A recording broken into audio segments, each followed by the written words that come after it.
On the 17th of December, we have the 8 as our number, how we communicate with ourselves, our soul number, how we relate to ourselves.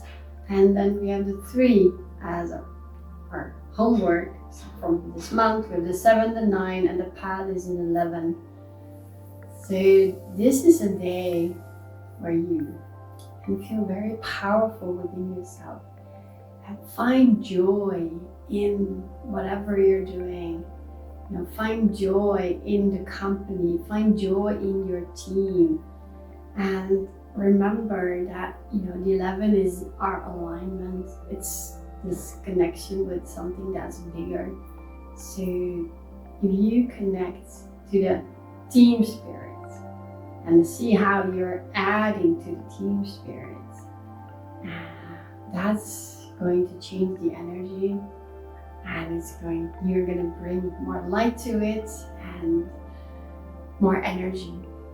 So, and if you do not feel it, you feel like, oh, totally, how do I get out of bed today? I don't know.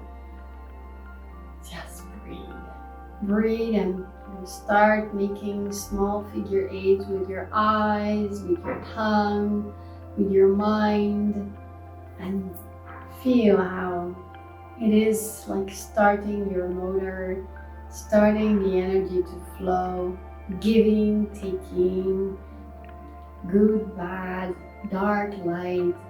It's all part of it. So don't worry.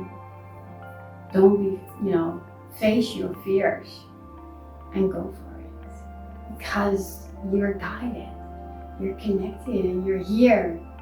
So better make the best out of it, right? And find the joy and enjoy your day, because the 17 is our lucky number. So count your blessings, count them, and then more blessings can shower on you. I wish it for you. It's my prayer.